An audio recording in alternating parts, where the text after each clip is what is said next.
Welcome to the George FTTV YouTube channel. Today we'll discuss how we went for round 23, so it should be good.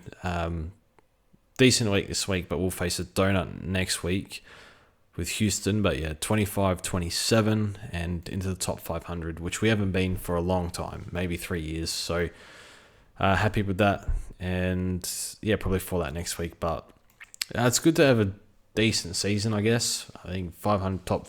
Maybe we'll be top 650, 700. So I think it's okay. A lot of things we could have done better as well. So, and then probably the team's held up well. I think Grundy as the R2, I think he's 5 rounds, about 80 or something.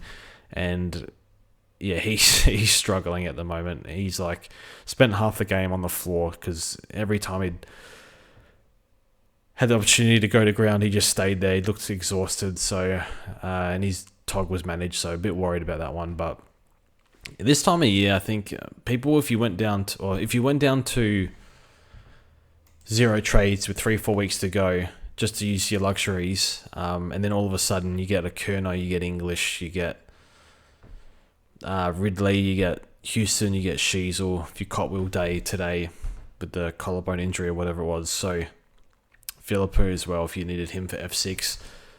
All of a sudden, you're in a bit of strife, and a lot of the good work you did throughout the year is undone, which is a bit unfortunate. Like those that might be sitting a top 100, 200, 300, even top 1K, you might blow out your rank a little bit now just because you maybe you use your trades a week or two too early if you're doing luxury trades, or maybe you didn't have the cover. So it kind of stings a bit. And you know, I don't get a Lawson Humphreys rookie, I'm probably 200 points worse off, and probably if he goes 80 next week, like, yeah, even more. So a bit lucky there. But regardless, I think we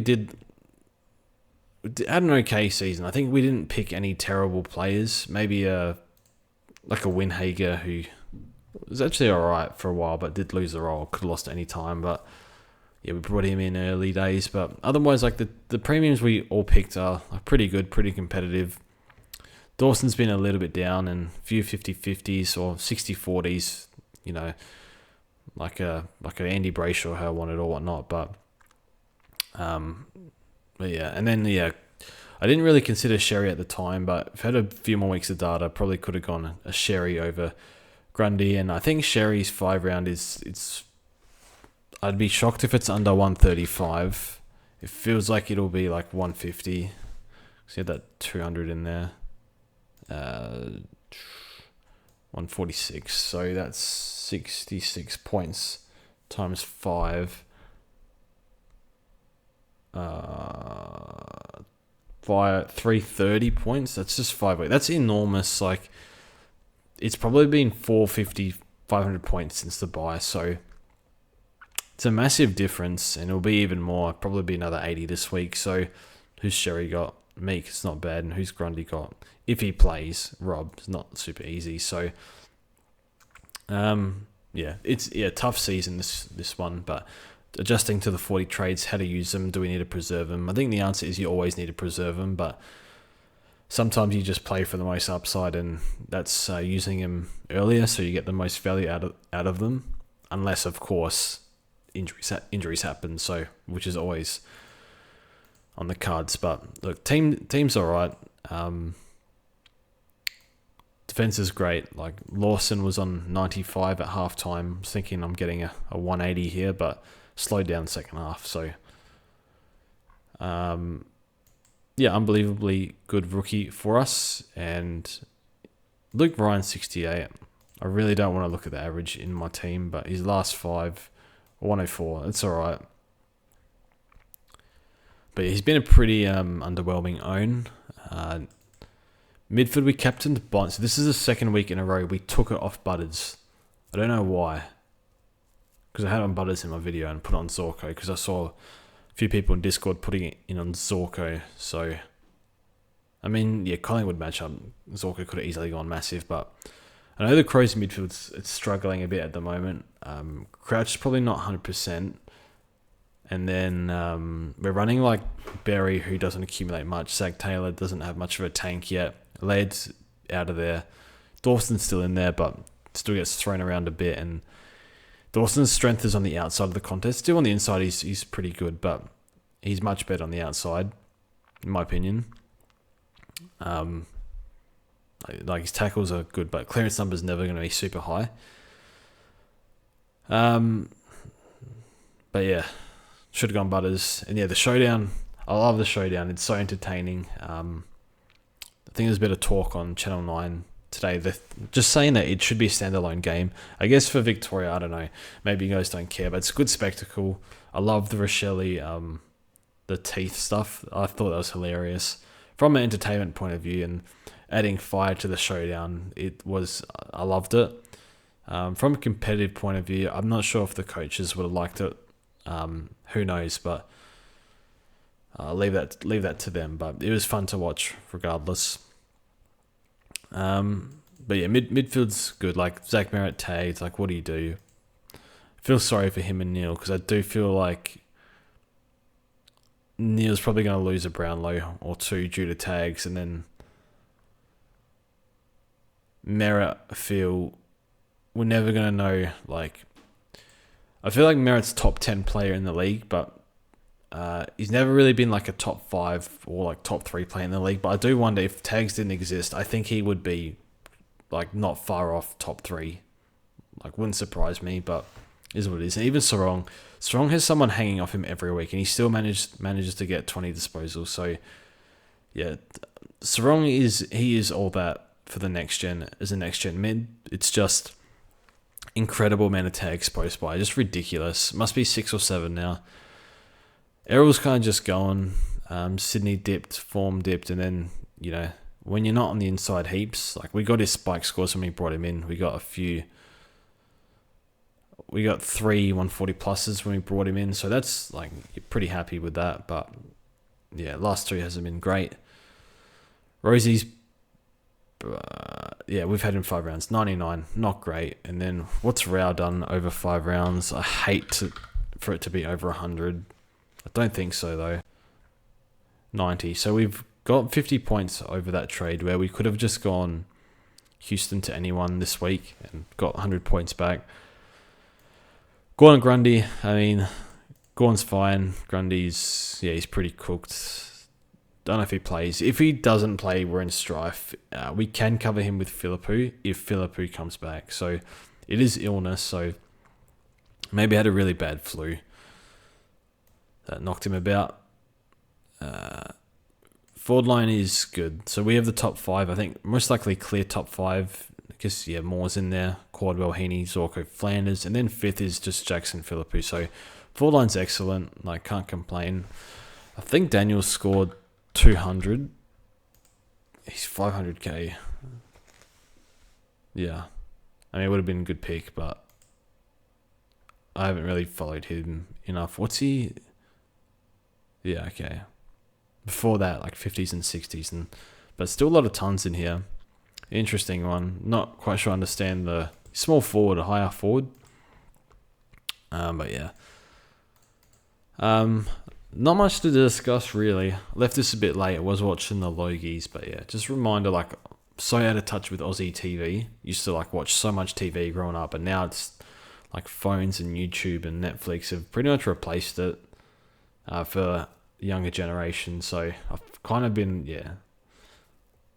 kind of molded into that a little bit, but the good old days watching TV were good. I feel like I should watch more, but mostly wanted to watch for Sam Pang, who's hilarious, so he's pretty funny, his monologue. I think that's it. I don't think there's much. This video feels very short. 9 minutes. I mean, what is it? What else is there to discuss? I guess like Houston trade out options if you have him. Sheasel. So I just want to check his ownership. So one of those years, I think, yeah, tough year, and this time of year, extra round, like people are done pretty much. Let's have ownership here. I will check what top 1%. That's 28%. Doesn't seem right.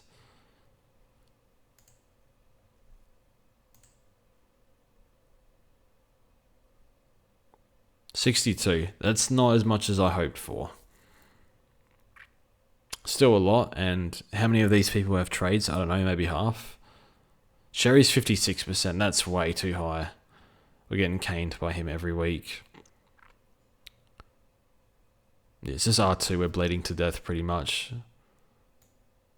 What's Sheasel's ownership? How many people got to trade out Sheasel? Oh, wow. So half the comp actually had trades, but it didn't hurt us because Lawson went 105. If you're trading him, like, it's a 1 week punt, I guess. Like, who do you even go to? I